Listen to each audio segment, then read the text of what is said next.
We work with many, many different organizations across all sorts of industries. There's one consistent message that we give to every single one of the clients that we work with. And it's this, that we are facing an exponential wave of change, regardless of what industry we're in. Exponential, because of course, the nature of exponential is that as you go up the steeper curve, the change becomes more and more profound. And here we are today, sitting at the beginning of 2022. So it is true to say that we will face more change in the next 20 years than we have in the last 100 years. And you know, of all the organizations that we deal with, I think the one that faces perhaps the greatest and the most fundamental changes is going to be the financial service industry. And there's a very powerful research organization in the United States called CB Insights, who last year published a report called Gradually Then Suddenly. And they've just brought out the sequel. And the sequel was named Suddenly Has Arrived. Now, what do they mean by suddenly has arrived in the world of financial services? Well, the first point they made was that fintech, financial technology, is soaring. More than 160 fintech organizations in 2021 achieved unicorn status. In other words, became worth more than $1 billion. Astonishing, astonishing growth. And then, of course, there's the strange and murky world of decentralized finance. This the structure using crypto and cyber currencies not to sit on top of the banking system, but really to replace and reinvent the banking system. Right now, it's relatively small, about $200 billion in capital by the end of 2021. That might sound like a lot of money, but of course, compared to the traditional banking sector, what they call TradFi, it's a drop in the ocean. But we have to keep in mind it has happened just in a few years, whereas, of course, the traditional banking system is hundreds of years old. And this, of course, then brings us to the famous Ernest Hemingway quote, "How did you go bankrupt? Two ways, gradually, then suddenly." And I'm not suggesting that many banks are going to go bankrupt, but I am saying they're going to run into deep, deep waters unless they respond to a marketplace that is changing.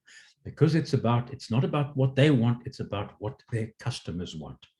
And that's the real point. Our customers are changing. And I love this slide because it really illustrates the two different ranges. In fact, there's a lot more than two, but it illustrates the customers that we have to serve in the future.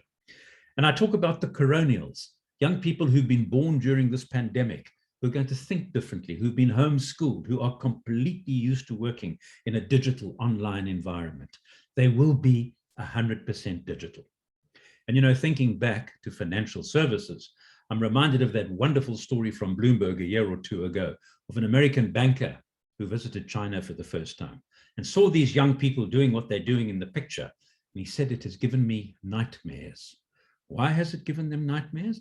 Well, listen to what he said. They were messaging, shopping, booking and sending money back and forth, all without cash.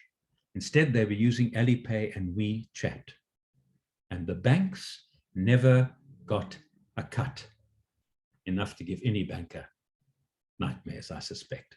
So this next generation will see work as an output, not as a place that you go to. They'll work wherever they are, wherever they're connected.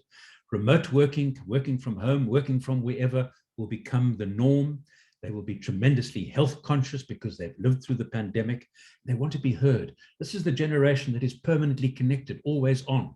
They can reach out to anybody in the world. Don't think you can put them into a traditional layered industrial age organizational structure. They will be impatient, they will be demanding, and unless you provide them with the environment that they want, or unless your brand meets their expectations, they will be disloyal. So how do you cope? Well, one of the analogies that we use is Formula One racing. How does a Formula One driver take a corner? Well, the first thing that they do is they slow down before the corner. In other words, they understand what lies ahead of them. Then they plan their approach. They design, are they going to go tight? Are they going to go wide around the corner? And then they accelerate through the corner. In other words, they execute, they create. And you know, in business, we're all facing sharp corners at speed. And those three words, if you understand the future, you can design and create the future that you want, has been the foundation of Futureworld for many, many years. So I want to finish by looking at this. If an egg is broken by an outside force, life ends. If, on the other hand, the chicken growing inside that egg breaks its way out, life begins. And the lesson is perfectly clear for us in business. Unless we change ourselves, the future is going to change us, and we may well not like the way we end up in that scenario. So I hope these thoughts have just given you some insight. Feel free to contact us if we can help you any further. Take care, and I wish you a wonderful year.